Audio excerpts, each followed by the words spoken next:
In Ukraine, as in many other countries, law enforcement and security agencies are closed systems with their own rules and mutual support. But even in wartime, Ukraine is making progress on reforming the police, the judiciary, and aspects of the administration.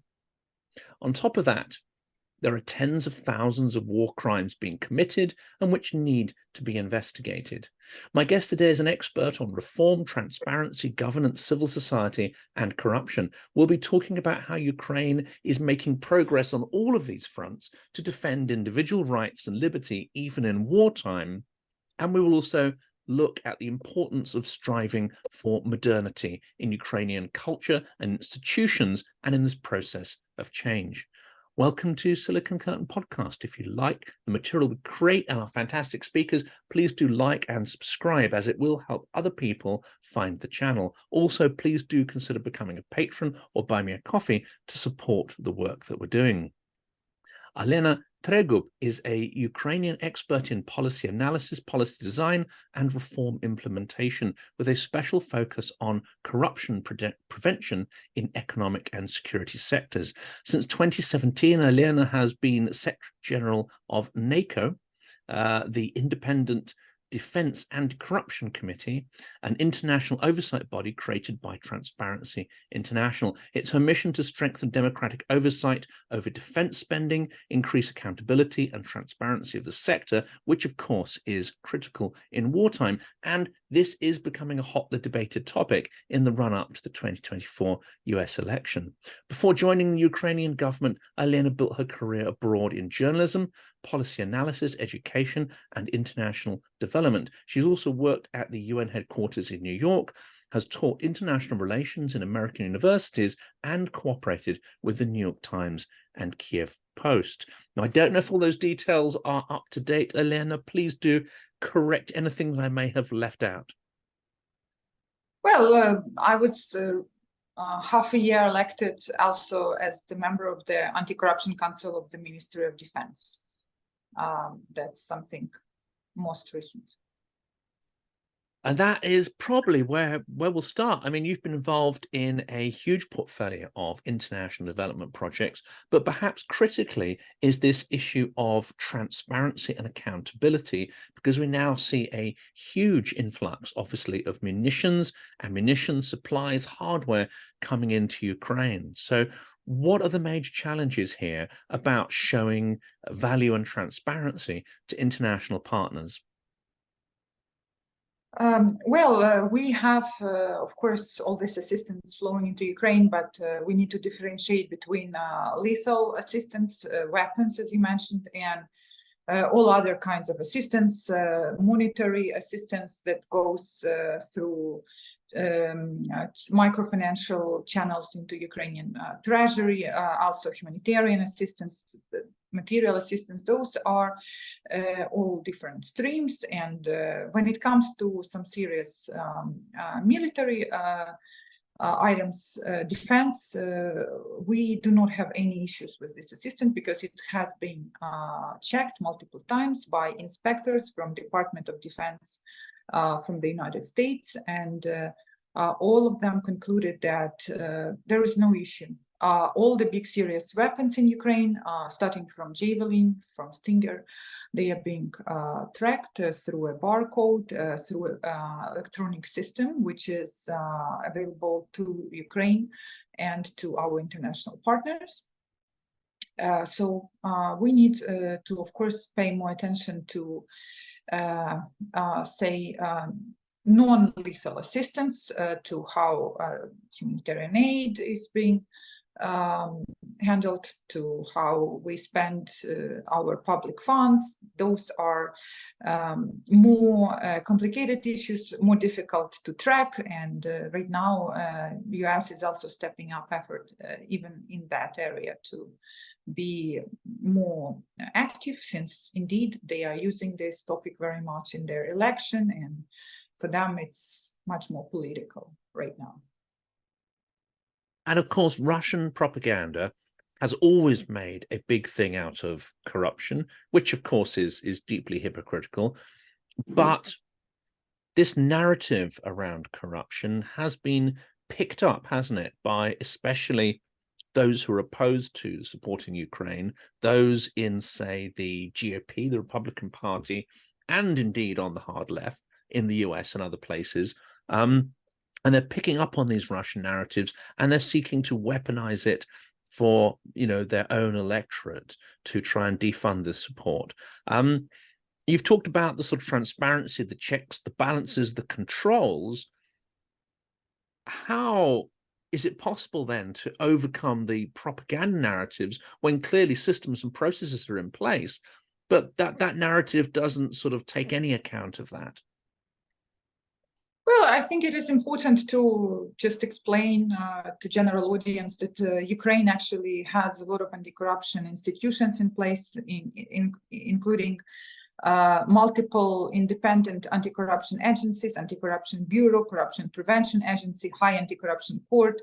All of them are functioning, effective agencies.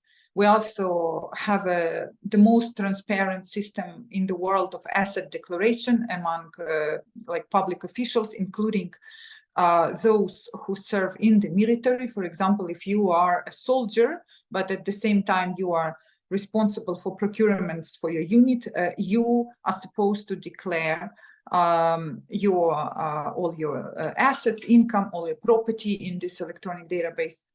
And we paused this system after the full-scale invasion, but now we have renewed it again.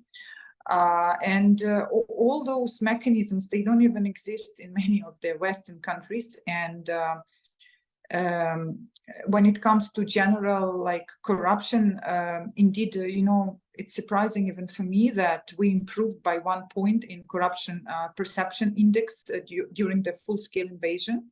So usually during war, corruption even gets worse, but in Ukraine, according to their ranking from Transparency International, it actually got better. And also, even this narrative from Russia, it's a very, ironic, because Russian indices in everything, in corruption perception, in defense corruption index, Russia is so much worse than Ukraine, like 10 points worse, like much lower than Ukraine. So they can't really say we are corrupt, being essentially the most corrupt country in the area, the big country in the area. So, and actually being the exporters of corruption themselves, and indeed, this Russian influence that we have, it's very much linked also to corruption. And that's why in Ukraine, everybody understands that, of course, Russia will try to do everything to corrupt Ukraine as much as they can. And now I think because we have this big war with Russia, existential war, genocidal war, many people became much more conscious in Ukraine, and the tolerance to corruption in Ukraine decreased. And it's also important to explain to the viewers that look at our example, what we had this year in Ukraine. Our Ministry of Defense was accused of procuring apples, eggs, at elevated prices, and because of that there was major scandal. The minister had to leave. We now have the new minister, we now have the new team, new deputy ministers, all young people with spotless reputation. This is how Ukrainian government responded to public criticism. This is how Zelensky responded. And 2 people from MOD, they were actually arrested for those procurements. So there is still democracy in Ukraine, there is still public pressure, but of course, I think everybody understands that where there is a war, there is chaos, there is fog, there are increased opportunities for anything bad, corruption, misuse of funds, and so on. This happens automatically. At the same time, there is this push from society to have the clean system. And it's tricky, isn't it? Because there have been a number of officials removed from their posts. There have been a number of corruption scandals and indeed arrests. And of course, those who are repeating Russian propaganda or opposed to supporting Ukraine will say, well, look at that. We told you so. It's a corrupt country. It's blah, blah, blah. But actually, you could say the reverse. Do you find it quite remarkable that actually this process of tackling corruption, improving judicial processes and accountability, do you find it remarkable that actually the pace of this seems to be increasing in wartime? And is that a correct perception? I think it is correct. And yes, like I mentioned, I do find it remarkable. And I think this is happening because in the public mind of Ukrainians, they understand that the further they are from corruption, from these bad Soviet practices of cronyism, of nepotism, of bribes, the further they are from that, the further they become from Russia. And everybody now in Ukraine wants to be as far away from Russia as possible, because now Russia took off its mask, because before Russia was trying to pretend to play with Ukrainians, to say, I'm your friend, why don't you want to be with me? I will sell you cheap gas. You don't need to have weapons because nobody will ever attack you. It was like this game going on for 30 years, and many Ukrainians were confused because they didn't understand the threat from this northern neighbor. But now it's also clear, it's also in the open, and it helps to consolidate the national identity. It helps to consolidate, their national idea around transformation, around pro-European reforms, pro-Western reforms, new standards, new practices. So I think we'll be moving in that direction. And I think that it's remarkable that even during the war, in countries during the war, usually there is some authoritarianism settling in. Usually people rally again around the flag, they support the president. Usually it's like that. In Ukraine, we don't quite have that. We still have like horizontal society. Zelensky, he's not, people respect him for being our communicator, for being brave, for not, for saying, give me ammunition, not the right. People do respect him for that. At the same time, do people criticize him? Oh, yes, very much. You go on all Ukrainian public fora channels. There is multiple of opinions. We still have this democracy.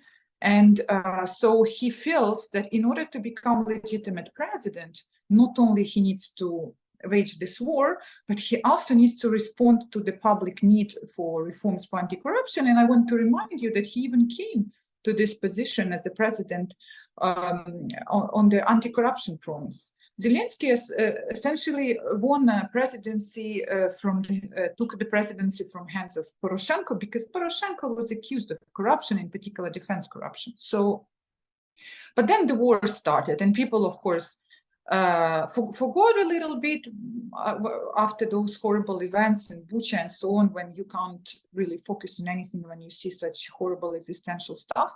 But now the war is already entering second year, so people now pressure president and government more and more and more. And for me, it's remarkable that actually even all those changes in the Ministry of Defense, like how they happened, how the minister was dismissed, how the anti-corruption council was created, how the reform office was created, it was not really pressure from West. It was pressure from the bottom, from society, which is very good. It shows that this is actually the reason why Russia wants to commit genocide in Ukraine, because they don't like societies like that. And another scandal, of course, was the one surrounding the recruitment officers within the military. And one of the first changes that happened recently with the new team at the Ministry of Defense was clearing out the entire sort of set of senior staff at the various military recruitment offices. Again, is that Western pressure or is that entirely local pressure? Because, just from what I read, I see very critical stories in, say, the Kiev Independent and various independent media organizations, extremely critical of government processes and so on. I don't see that sort of detail type reporting or even awareness of these issues in the Western media vis-a-vis Ukraine. So again, do you see this as very much an internal process, which of course is, I guess, healthier if it's coming from the bottom up rather than being imposed top down or even externally by another power? Absolutely, it's completely internal process. I myself witnessed this when I, talk in Ukraine to people, to different activists, to people whose loved ones are on the front line, people who went through this experience of these medical commissions, who are, many of them are corrupt, and they would sometimes send a sick person to the front line and keep the healthy person home. That's what they do. And the same with those recruitment centers. So there is so much pressure from the bottom, really, that, it's huge talk in society. And when I meet even representatives of embassies, even in Kiev, they don't even know about it. It's like, it's purely Ukrainian. And so again, this step which you just mentioned of Zelensky regarding those recruitment centers, it was just because, again, pressure from society. And right now, there is a new Minister of Defense and there are new deputy ministers who are very skilled in digitalization, because the task is to make those processes transferred from paper to digital, because if it's digital, people would trust it more, because Ukraine is a very digital country. We have our so-called state in the smartphone concept. It's like very similar to Estonian model, when we on our iPhone have this application called Dia, and we can do everything, almost like a lot of services through this, super convenient, super easy, when people don't need to carry even with them any passport, any driving license, you just carry your smartphone and you have everything. So people say, okay, if you're so skilled in that, why, when it comes to the issue, such vital issue as choosing people to be sent to war, why you can't do it in the same honest, transparent, digital way? And so now this new minister, Umerov, who just started his tenure, he spoke that his task will be to do exactly that. That's one of his main priorities.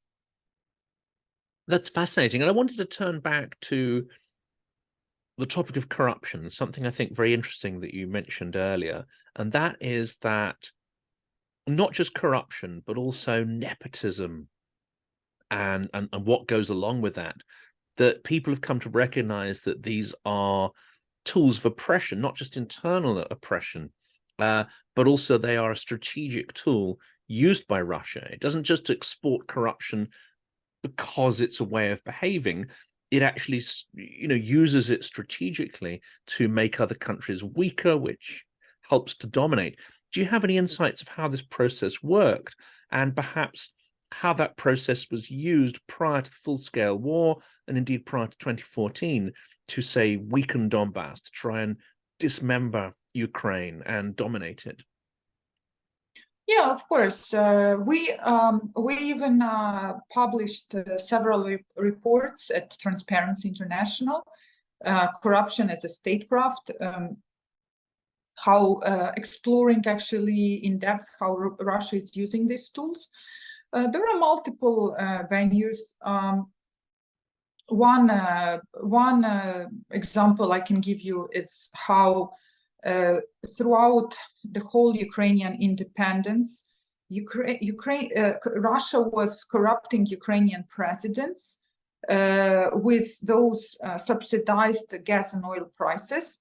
And moreover, there is evidence that not only like Russia was doing like corrupting state on a state level, Russia was corrupting individuals, so that individuals our top politicians were interested in those energy dependencies from Russia, because they received certain amount out of that dependency. They had a stake, they had vested interest in that, and there are studies about Yulia Tymoshenko, about Kuchma, about even Viktor Yushchenko, and it's in our, by the way, report, which is on Transparency International website.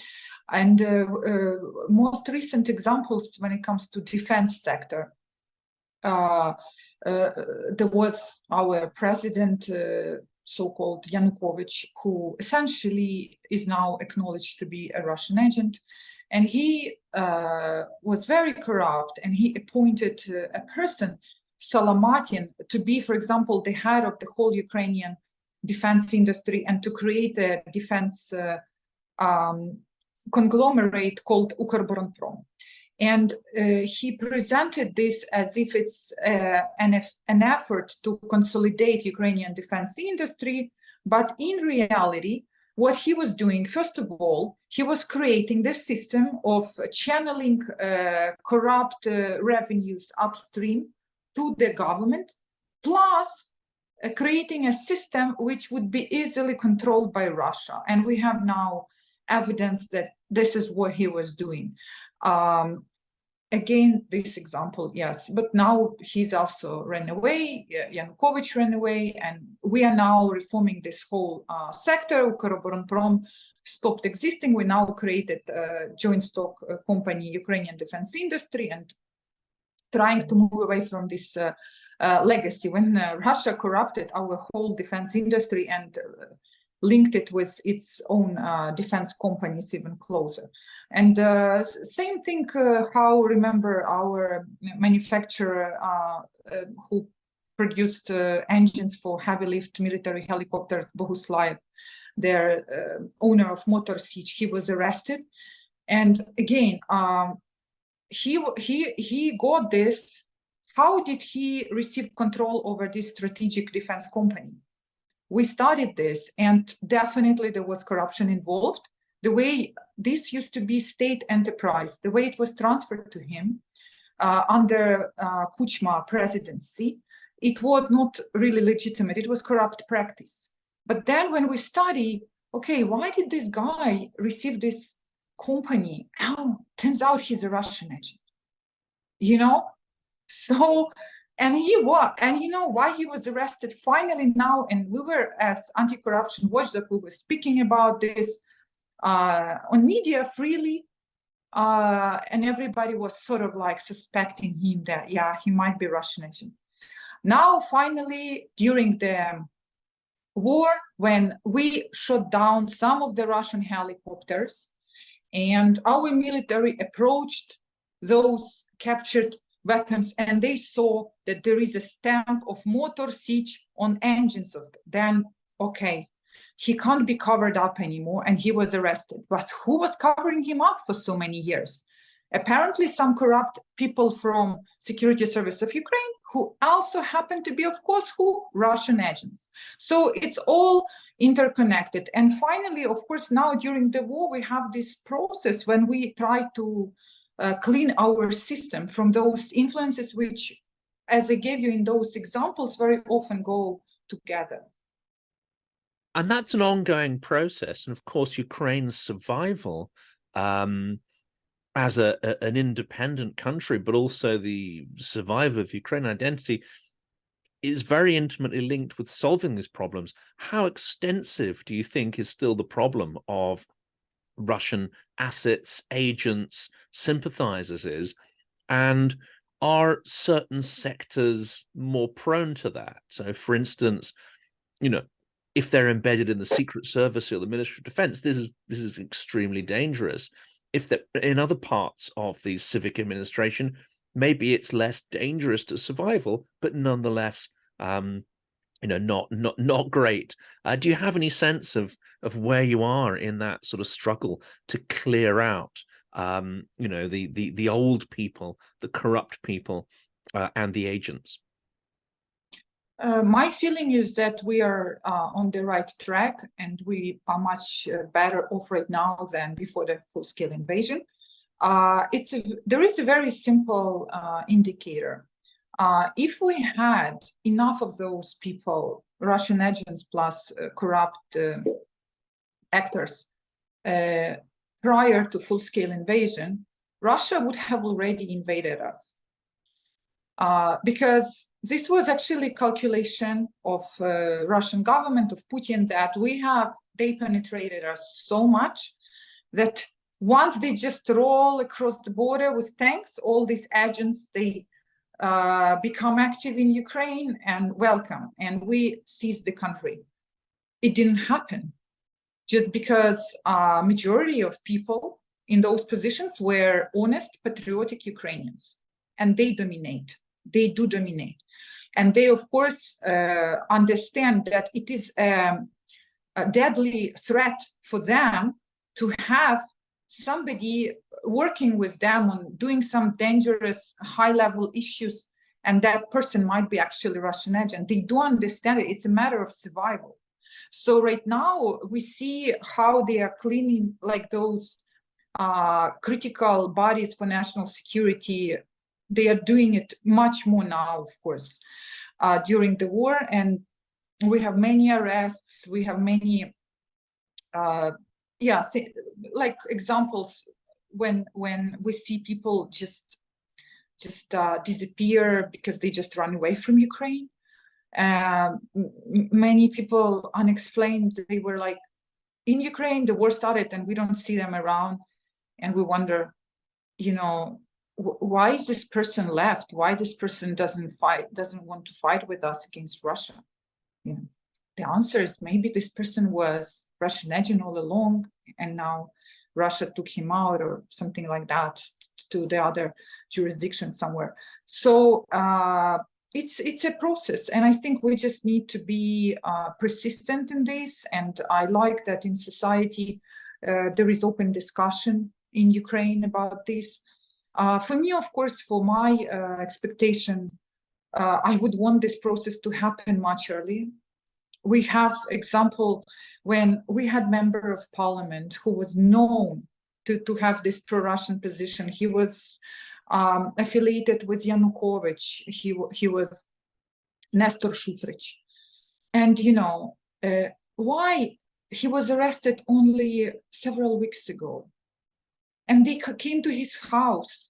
In his house, he has different Russian national symbols, different awards from Russia. How crazy is that? And that person remained the head of Ukrainian Committee for the Freedom of Speech in Ukrainian parliament. And I think this is just because Ukraine is so democratic and like tolerant and patient country that we just say, oh, everybody needs to have an opinion. We don't want to discriminate anybody. Or if this person has this opinion, don't punch him in the face. Don't put him in jail. He has the right to exist. Let's exist. This is like Ukrainian relaxed mentality, which we had and which allowed all of that. And now during the war, finally, people become less relaxed, going, seeing what's going on. So finally, there is more pressure also to arrest these people. We have a list of such public figures, and every time these public figures are arrested, they find some Russian awards in their houses. How crazy is that, right? And I think, okay, this process should move faster. That's my opinion, because for me, it is hard, and for everybody, it's hard to understand why this person was free for so long, why they didn't come earlier. Of course, he was a big politician, he was a member of parliament, but still, And that same tolerance, I follow quite closely the stories around the Orthodox Church.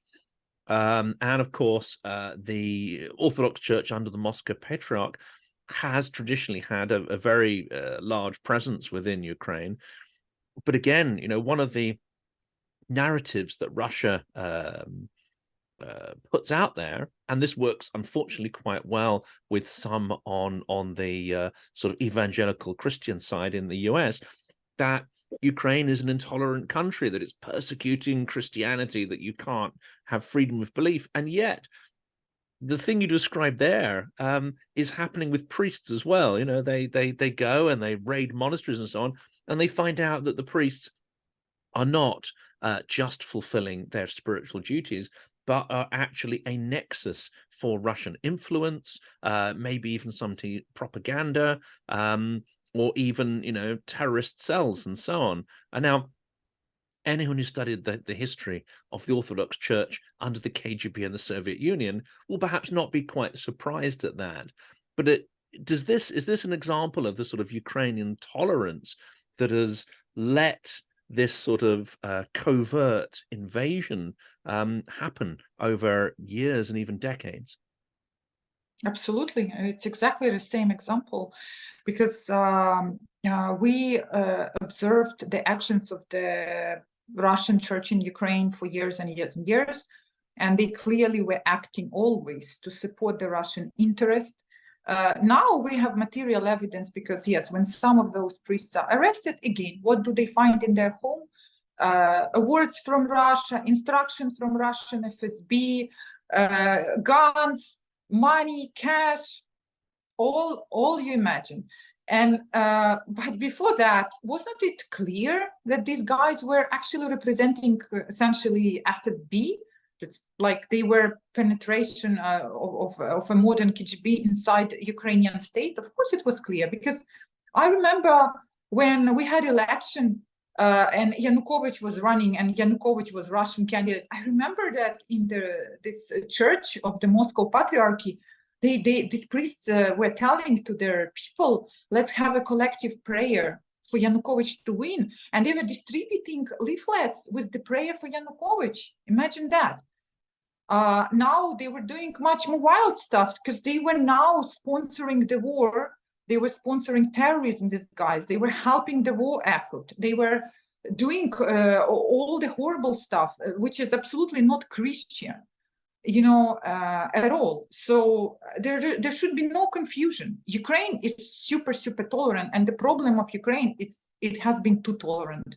And this is why it got itself into trouble, because it was, you know, society was not mature enough. Elites were not mature enough to understand the threat we are living under.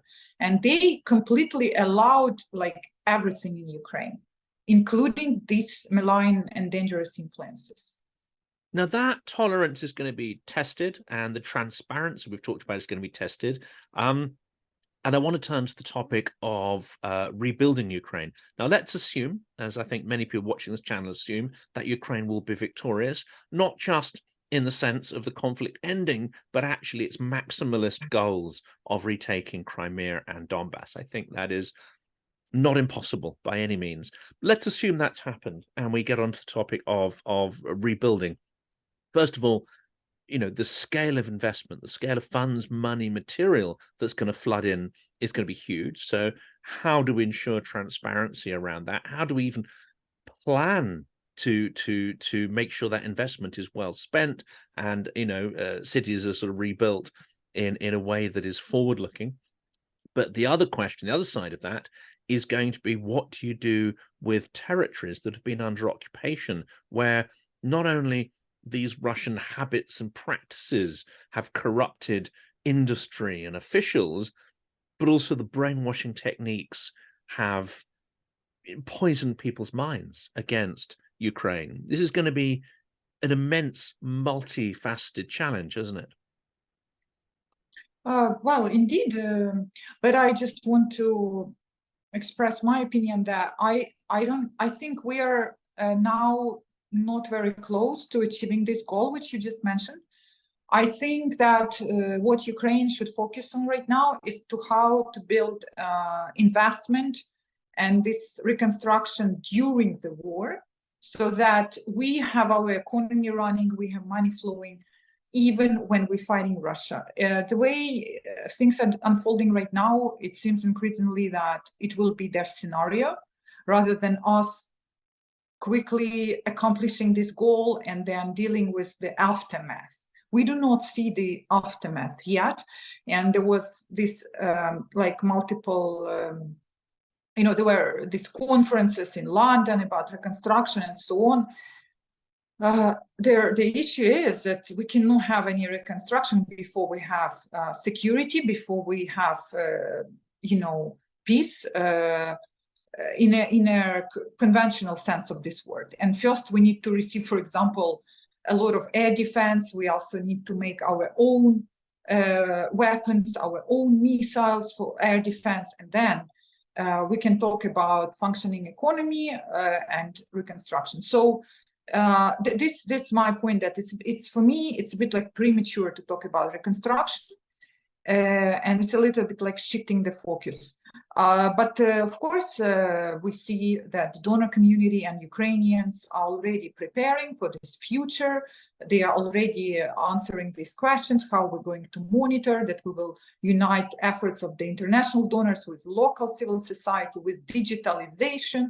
We'll create these new platforms where people would be able to see how the money is spent, because everybody already is worried what will happen with all this huge money that will come into Ukraine. Maybe somebody will steal this money, and let's build something. But it's a legitimate question, and I don't say we don't have to prepare for it, but we need to solve the situation at hand. And situation is that the war goes on, and it seems increasingly, if you talk to anybody in Ukraine now, in Kiev, they don't say like they used to say last year, oh, we hope war will be over soon, in 1 year. Nobody says it anymore. People are prepared. 3-4 years, some people say 10 years, but people understand their reality.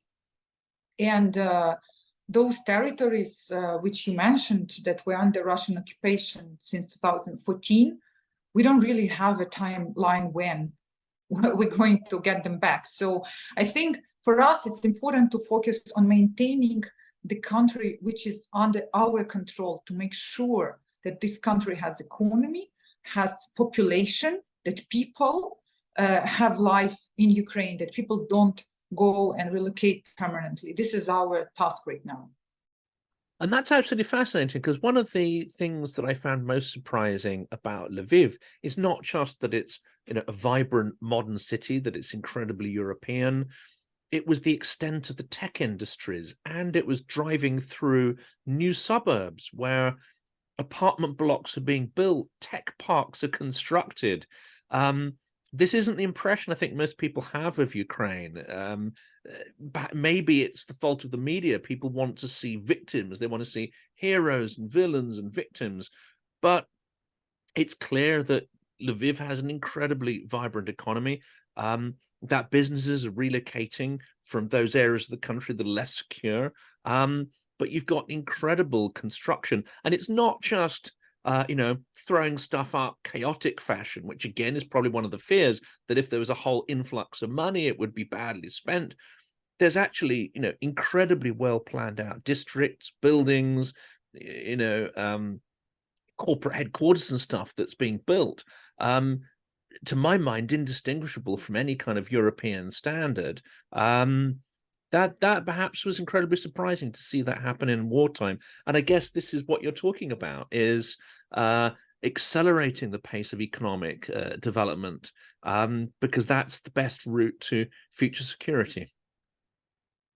Well, absolutely. That's everybody understands that this war, it's not just about action. Of course, the outcome of the war will be solved on the battlefield. This is where everything, the most important stuff is happening. But the whole country is at war. We now need to transfer to, from civilian to wartime economy, when our IT people should develop different software applications for the war, for drones, for other products that we use during the war.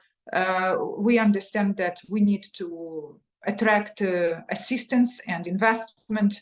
Now, Ukrainian public expenditures are, to a large extent, almost up to 50% funded from abroad, just because how much we were hit after the invasion economically, and now there is some recovery. There is certain modest growth in the economy, but at the same time, the war is very expensive, very, very expensive, and it's a question how we will be able to maintain this war as a country, and how we're able to maintain, like as you mentioned, all those good processes that were already happening in Ukraine. Indeed, many people in the audience who have never been to Ukraine, they probably don't realize that we were like a very modern, like young Eastern European country where we had a lot of new businesses. People are very entrepreneurial. A lot of coffee shops, restaurants, barber shops, smoothies, bowls, all that stuff happening like in Kiev, and delivery services, any service you want in Ukraine. We are the country of services. It's like not comparing like now many people ended up in Europe and they see Europe doesn't have those services. Like in Ukraine, people try to be perfectionist in services. This is why life in Ukraine in recent years, it was very good, because you can order anything, any service, any product, whatever you want, you can get, and everything you want, including medical services, you can get it today. Everything is so fast, you know, and all that. Now in Kiev, I look around, day before yesterday, there are all these delivery services, Glovo, Bolt Food, they are all like running around Kiev delivering. So I see it's a good sign, but I also see a lot of businesses are closed because of the war. I see that too. And everybody understands the longer the war continues, the more decline we will see in economy. And this is something that people worry about very much. And this raises an interesting topic, because we've talked extensively on the channel with military experts and others on the civilian side, and we talked about the importance of joining NATO eventually as a sort of security umbrella, or a huge wall between Western and Eastern Europe and Russia, and obviously a completely different political system and mindset. We've talked about the importance of joining the EU. Not just in aspirational terms, but as a way of aligning Ukraine with transparency, standards of doing business, and also to create that kind of impetus for government to reform.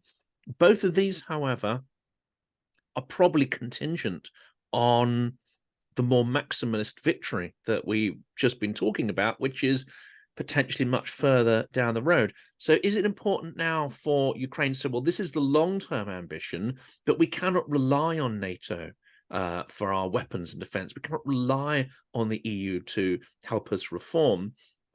Is it the case, as you've hinted, that Ukrainians are taking responsibility for these things and trying to do them now, even before accession to both of these organizations?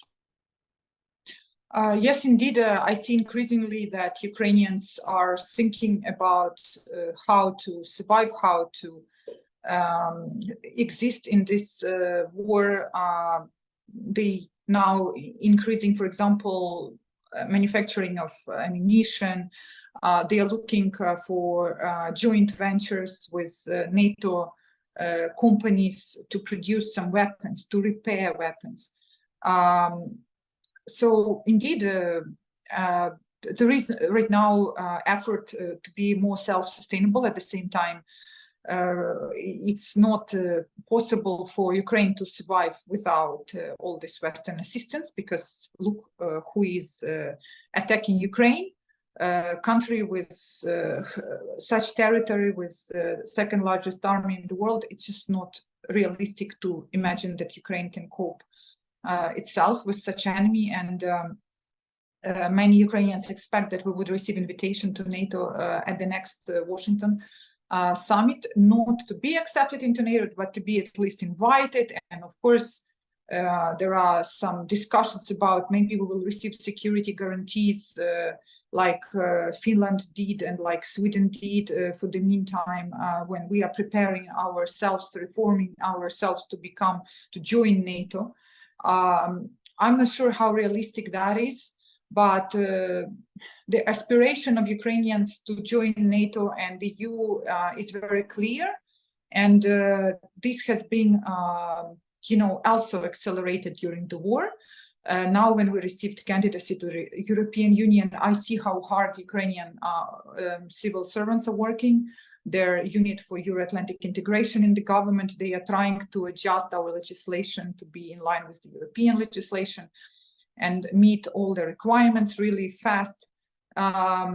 So maybe the hope that Ukraine will become member, of EU, that it will start negotiation process really, really soon. They try to accelerate it. And of course, ideally for us, it would be to create such a security situation when Ukraine knows that it will not be attacked again by Russia whenever this war stops, that Ukrainians have confidence that they will not be invaded again.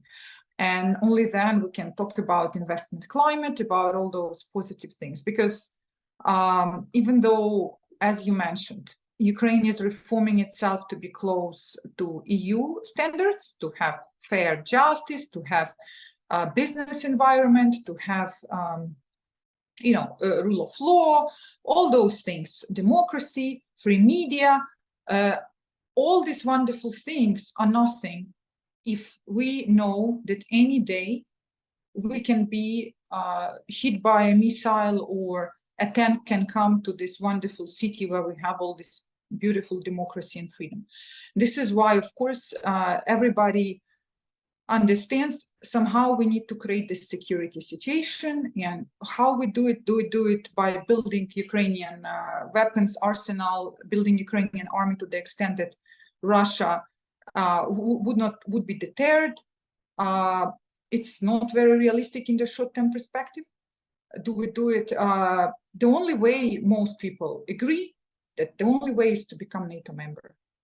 But unfortunately, it depends on NATO countries, and NATO countries do not show political will and do not show this courage to extend this invitation. And this is something we need to work with. And the last question is more of a historical one, and it relates back to the Revolution of Dignity. So in reading, some of your materials, you have made a clear distinction that the amount of Western assistance, expertise, and funding dramatically increased after the Revolution of Dignity. But in historical terms, how important was that event to set Ukraine on a sort of new trajectory in its history? And actually, in the wider context, how important is the Revolution of Dignity in the wider European history? I think that hasn't yet been examined in much detail because of the proximity in time and the implications of it still rolling out. But could in time it come to be seen as something as pivotal as, say, the revolutions, liberal revolutions in 19th century Europe and other great historical transitions? Well, that event was indeed historical, and the way we see it in Ukraine, it was essentially the beginning of our war with Russia, because we see even that those people, 100 people who were shot in the center of Kiev in 2014, they were first victims of this war. And it is clear that Russia was already acting in the covert manner against Ukrainian state. And Russia wanted to suppress national will, the democratic desire of masses of Ukrainians to move to Europe, to become liberal democracy, Western standards. Russia didn't like it, and Russia started to act from within through its agents, from all these assets that we talked about in the security service, in the police, in the special forces. And then after that revolution was the time when Russia seized Crimea and started a hybrid war in Donbass. And since then, Russia was waging war non-stop with us for 8 years. And what happened in 2022? It was just an escalation, but it's all the same. The difference, of course, is that revolution showed to Russia that Ukraine is distancing itself and moving to the West, and it's what Ukrainian people want. And Russia wanted to change this course by capturing Ukrainian government politically, like they capture Belarus, for example. But now it's worse for Ukraine because they understood they cannot do it. And they first said, okay, let's have a full-scale invasion and let's destroy the elite. Let's kill politicians, journalists, and then the whole country will follow us. But once they started the invasion, they understood that even if they capture the top, it will not change anything because people in the middle, people on the bottom, like everybody in society, 95% or so, they are all pro-Ukrainian, pro-Western.